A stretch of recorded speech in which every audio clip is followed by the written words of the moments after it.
आहार, विहार आणि विचार ही त्रिसूत्री तुमचं जीवन ठरविते.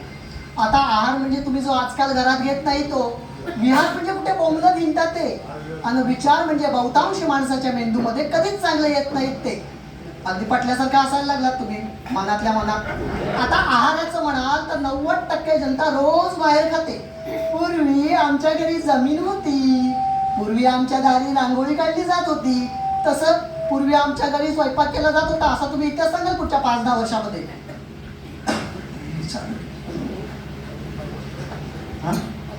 अहो परवा तर एका घरामध्ये म्हणे लहान लेकराची गुटी कळते ना, परवा एका घरामध्ये म्हणे लहान लेकराची गुटी उगाळायची कशी आणि कशाची याचा पत्ताच नसल्यामुळे झोमॅटोवर बायकांनी BALACHI बालाची गुटी असा पदार्थ मागवला. ते झोमॅटोवाली 6 तास होती तो डिलिव्हरी उचलायची कुठून म्हणून. तुम्हाला सोपं सांगू का, हे बघा, जितकं तुम्ही पॅकेट फूड खाल की नाही तेवढंच तुमच्या शरीराचं पॅकेट उघडलं जाणार. जितकं धाब्यावर बसाल तेवढं तुमच्या तब्येतीचं धाबं दणाणणार, आणि जितकं पार्सल घरी मागवाल तेवढ्या लवकर तुमचं पार्सल घेऊन 4 माणसं घराच्या बाहेर जाणार. ही काळाची वेळ आहे. आत्ता बघा, या आहार घेणाऱ्यांमध्ये परत 2 प्रकार आहेत. पहिला प्रकार आहे मन मारून आहार घेणारे. ह्याच्यामध्ये सगळं डाएटवाले भामटे बोलतात दीक्षित डाएट. मला त्या आधी उलट वाटायचं, दर 55 मिनिटांनी 8 तास खायचं. उलट आहे, 8 तासांनी 55 मिनिटं खायचं. Dixit diet, keto diet, intermediate fasting. Carbs मी खात नाही, ऑइली मला चालत नाही, स्पायसी मला झेपत नाही. अरे काय हे धंदे. आमच्या लहानपणी आम्ही असं कोंडाळा करून जेवायला बसायचो. एकाला तरी भातामध्ये खडा लागायचा. आमची आजी म्हणायची मुर्द्या की खडे पचवायची पण ताकद तुझ्या पोटाला पाहिजे, आहे की नाही? पण आता तुमचा गहू असा पॉलिश आहे, असा फेर आणि लवडी लावल्यासारखं पॉलिश आहे की त्याच्यामध्ये खडा सुद्धा भोंगलायला सत्वही कुठं सापडायचं नाही. प्रकार क्रमांक 2, पोट मारून आहार घेणारे. याच्यामध्ये ते लोक बोलतात ज्यांची डेअरी आणि कोलेस्ट्रॉल कायम वाढलेलंच असतं. त्यांना तुम्ही किती सांगा, बापून या थोडं कमी खा, फुटून मारायची वेळ आली थोडं कमी खा, पण हे कुणाच्या बापाचं ऐकत नाही.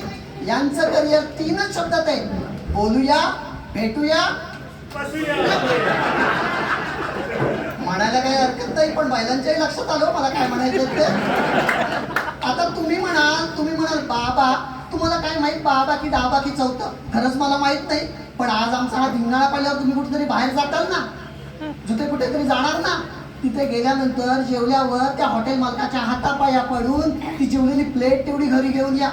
रात्रभर ती सुकट ठेवा, उद्या सकाळी त्याच्यावरचा वाळलेला रंग तुम्हाला सांगेल रात्री तुम्ही पोटाची काय रंगपंचमी केलेली आहे ते. आता तुम्ही म्हणाल महाराज तुम्ही खाणारालाही बोलता आणि न खाणारालाही बोलता, आम्ही काय करायचं? सांगतो ना, प्रमाणामध्ये सर्व काही असावे. अति भोजने रोग येतो घराला. देहाला घर म्हणलंय. अति भोजने रोग येतो घराला, अति उपासे कष्ट होती नराला. फुका सांग त्या देवावरी का रुसवावे, प्रमाणामध्ये सर्व काही असावे. आहे ना? बॅलन्स इज मस्ट मंडळी, balance is must because you are what you eat. तुम्ही जे खाता तेच तुम्ही होता. सोपं सांगतो आणि ठिकाण आटोपता घेतो. मंडळी, या शरीराच्या देहाच्या हँडसेटचा विहार म्हणजे नेटवर्क. तुम्हाला कायम फुल ठेवायचं असेल तर त्याच्यामध्ये योग्य आहाराचं चार्जर लावा, योग्य विचारांचं सिम कार्ड घाला, तरच याचं नेटवर्क कायम फुल राहील.